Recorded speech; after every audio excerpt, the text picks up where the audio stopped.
नमस्कार. कसे आहात? सगळं ठीक ना? अहो, नुसतं ठीक असून चालणार नाही. आपलं आरोग्य एकदम ठणठणीत असायला हवं.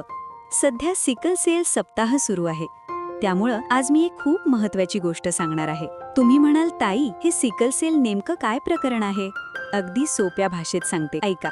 आपल्या शरीरात रक्ताच्या ज्या पेशी असतात ना, त्या गोल असतात. पण ज्याला सिकल सेलचा त्रास असतो, त्याच्या पेशींचा आकार बदलून गवत कापायच्या विळ्यासारखा होतो. त्यामुळे काय होतं? अंगात रक्ताची कमी होते, सांधे दुखतात आणि सारखा थकवा येतो. पण मंडळी, एक गोष्ट पक्की लक्षात ठेवा. सिकल सेल हा आजार खोकल्यासारखा किंवा टीबी सारखा हवेतून पसरत नाही.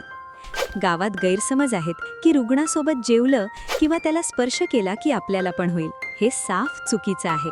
ज्याला सिकल सेल झालाय त्याला तुम्ही बिनधास्त मिठी मारू शकता, त्याच्यासोबत एका ताटात जेवू शकता, त्याला प्रेमानं वागवा, दूर लोटू नका.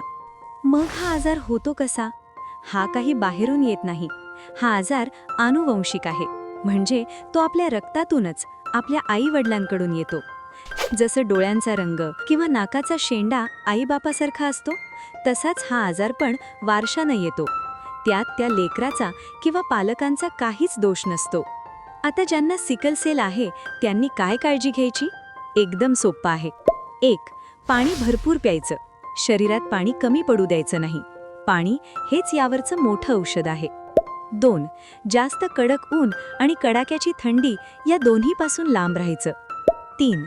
सकस जेवण, हिरव्या पालेभाज्या आणि फळं खायची. आणि 4. डॉक्टरने दिलेली गोळी रोज घ्यायची. आणि सगळ्यात महत्त्वाची गोष्ट, भावी पिढीला हा त्रास नको असेल तर पत्रिका जुळली नाही तरी चालेल, पण सिकल सेलची तपासणी करूनच लग्न ठरवा. अगदी ताण्ह्या बाळापासून ते 40 वर्षापर्यंतच्या वयोगटातल्या सगळ्यांनी सरकारी दवाखान्यात जाऊन मोफत तपासणी करून घ्या. तर मग ठरलं, सिकल सेलला हरवायचं आणि आपल्या गावाला निरोगी बनवायचं. ही माहिती तुमच्या सगळ्या नातेवाईकांना आणि मित्रमंडळींना व्हॉट्सॲपवर शेअर करा. आरोग्याच्या अशाच महत्त्वाच्या गोष्टी सोप्या भाषेत समजून घेण्यासाठी आपल्या चॅनलला सबस्क्राईब करायला विसरू नका. धन्यवाद.